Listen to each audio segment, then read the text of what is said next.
So either you take the path of Bhattuka Bhairava and Maa Durga and transition to Maa Kaali Bhairava and Maa Kaali.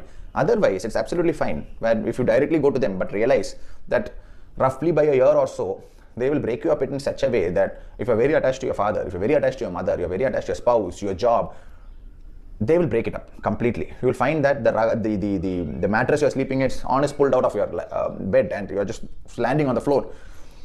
You should keep going at this point. Do not give up. If you've directly jumped into the sadhana of Maa Kaali Bhairava or Maa Kaali, you will realize that very soon the material life that you lead begins to shake.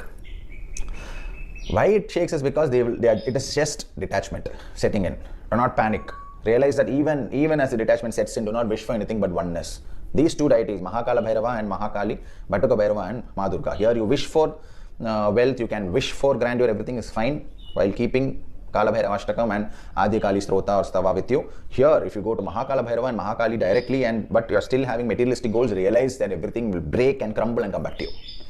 This realization is required. Don't get into a panic mode when everything starts crumbling around you and you think that whether I should continue this path or not. You should continue. Realize that none of these deities want to see their sadhakas or their bhaktas get destroyed completely.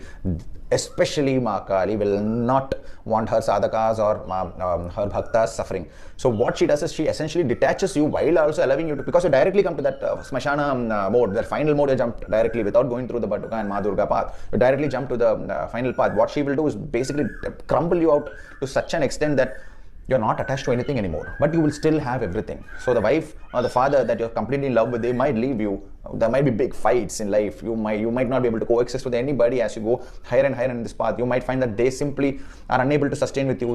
They keep completely exposing their dirty sides towards you and you're not able to digest it anymore, and you send them all away, but you'll finally notice they all come back.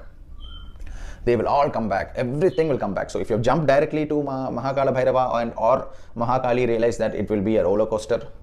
Easier path is through Bhattuka Bhairava, Maa Durga, while always realizing that ultimately you need to go to Kala Bhairava and you need to go to Maa Kaali. If this realization, if you move towards Bhattuka and Maa Durga, it is easier.